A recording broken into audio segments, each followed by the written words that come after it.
UGC നെറ്റിൻ്റെ history പേപ്പറിൽ questions discuss ചെയ്യുന്ന ഒരു സെറ്റ് ഓഫ് വീഡിയോസ് നമ്മൾ അപ്ലോഡ് ചെയ്യുന്നുണ്ടായിരുന്നു. അതിൻ്റെ കൂടെ ഫസ്റ്റ് പേപ്പറും കൂടി ഡിസ്കസ് ചെയ്യാം എന്നുള്ള ഒരു ഐഡിയക്കാണ് ഇപ്പോൾ ഈ ഒരു സെറ്റ് ഓഫ് ക്വസ്റ്റ്യൻസ് നമ്മൾ ഡിസ്കസ് ചെയ്യുന്നത്. അതിൽ ഫസ്റ്റ് ക്വസ്റ്റ്യൻ എന്ന് പറയുന്നത് what are the factors to be considered while selecting a communication media.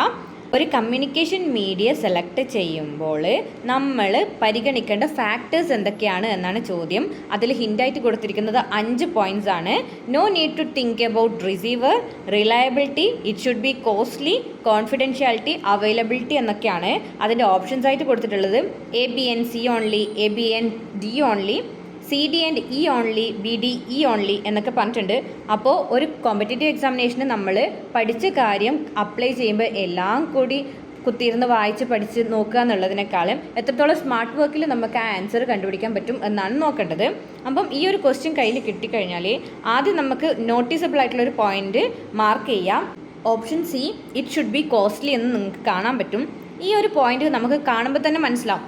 ഒരു കമ്മ്യൂണിക്കേഷൻ മീഡിയ നമ്മൾ സെലക്ട് ചെയ്യുമ്പോൾ ഒരിക്കലും കമ്മ്യൂണിക്കേഷൻ മീഡിയ എന്നല്ല ഏതൊരു സാധനമായാലും സെലക്ട് ചെയ്യുമ്പോൾ നമ്മൾ ഇറ്റ് ഷുഡ് ബി കോസ്റ്റ്ലി എന്നൊരു പറയുന്ന ഓപ്ഷൻ നമ്മൾ സെലക്ട് ചെയ്യാൻ ചിന്തിക്കുകയേ ചെയ്യില്ല. ഭയങ്കര കോസ്റ്റ്ലി ആയിട്ടുള്ള സാധനമാണോ നമ്മൾ സെലക്ട് ചെയ്യുക? അല്ല, കോസ്റ്റ് ഏറ്റവും കുറവായിട്ടുള്ളതാണ് നമ്മൾ സെലക്ട് ചെയ്യുക. അങ്ങനെ വെച്ച് നോക്കിയാൽ ഈ ഹിൻറ്റ് നമുക്ക് ഓപ്ഷൻസിൽ എടുക്കാൻ പറ്റില്ല. അപ്പോൾ C ഉള്ള ഓപ്ഷൻസ് മുഴുവൻ കട്ട് ചെയ്ത് കഴിഞ്ഞാൽ ആൻസർ എന്ന രീതിയിൽ BDE ഓൺലി എന്ന് പറയുന്ന ഓപ്ഷൻ D നമുക്ക് ആൻസർ ആയിട്ട് കിട്ടുന്നതായിരിക്കും.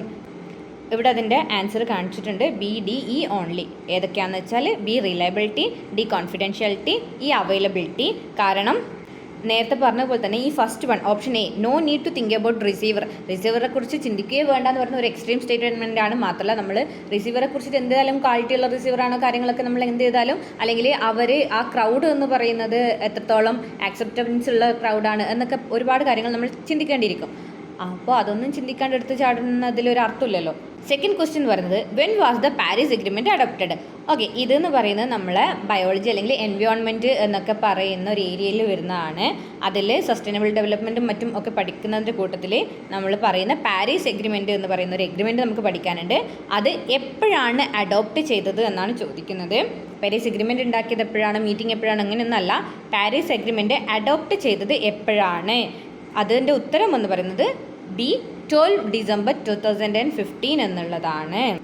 പാരീസ് എഗ്രിമെൻറ്റ് അഡോപ്റ്റ് ചെയ്തത് 12 ഡിസംബർ 2015 എന്ന് പറയുന്ന ഡേറ്റിനാണ്.